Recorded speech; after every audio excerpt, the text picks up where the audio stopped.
As a startup in marketing, it's really important to focus all of your time and resources on clear objectives. We're going to talk about how to set those clear objectives today. So what happens after you've come up with a business plan? So you've put in all this time and energy to build out what exactly you want your business to grow to be. But how do you chart your path forward? That's where setting up objectives comes into play. They help you take a speculative plan and actually make it concrete and actionable. And that's what we're going to talk about doing today. So setting objectives is all about clearly defining where you want to go in a way that's measurable and that your team can get behind as a North Star. Now, when we think about our objectives, they're going to differ depending on the stage of the product lifecycle that we're in. Now, as a startup or someone that's just starting out in entrepreneurship, you're going to probably be focused in the introductory or growth stage. When we talk about maturity and the decline phase, that's going to be a stage that's a lot farther out. And so we're going to focus on those first two stages today. So when we start with the introduction stage, this is where your product is first coming to market and customers are just learning about what you have to offer. And in this stage, it's really important to inform them about who you are, what your value proposition is, and how you compare against substitutes and other competitors in the space. Now, a great example of a good objective in this space is promoting your new business, generating leads, growing your digital presence. All of that is really geared around establishing yourself in the industry. Now, in the growth stage, this is assuming that you've actually established yourself to a nice place. Now you want to grow and scale your business. And you're not focused so much about informing the customer about who you are and what you're about, but now you're trying to persuade them to take a specific action. So maybe it's to buy more things or become more engaged.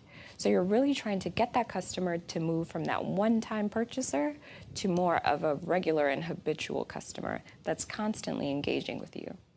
So at this stage, you're going to want to focus on targeting new customers so you can grow your customer base, or maybe building brand loyalty with your existing customers. Increasing sales is also something that we see a lot in this stage, as well as growing your market share. So putting more of a stake in the ground as it relates to your established business. Now, when you're structuring objectives, the thing that I can't emphasize enough is that they have to be SMART. And SMART is an acronym for specific, measurable, attainable, relevant, and time-bound. Now, making sure that you have objectives that can be measured in a specific time frame that are relevant to your team, that everybody can get behind, and that are specific enough that it helps you make decisions around what to do versus what not to do is golden. These are the keys. And using these objectives to kind of guide your strategy forward is a great way to keep focus and make sure that you're moving in the direction of the progress that you want to see. So there's no point in having a marketing objective if you really can't measure it and know when you've actually been successful. And that's where marketing metrics and KPIs come into play. Your metrics are the things that you're going to track on an ongoing basis that are going to tell you if you're actually successful. So knowing these up front, baselining them so you know where you're starting from, and then tracking them on your path to your objective helps you see incremental progress and also can tell you what's the most effective in helping move your strategy forward. So what makes a good metric? Well, good metrics are quantifiable, they're measurable, they measure things that we actually care about and that are relevant to our objective.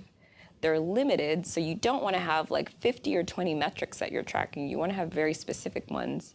2 to 3 is my recommendation, but you could have as many as 5 to 8. And you want them to be applied throughout the company.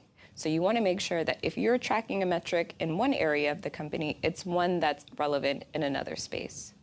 Now, where metrics aren't great or not used in the right way is when they're really vague or unclear. They're not measurable, so you can't really see what success means in that context. They're more of like nice to know metrics as opposed to things that are actionable and really tell you that you're making a difference in a way that's valuable to the company. And you also don't want metrics that are refutable because they're not reliable.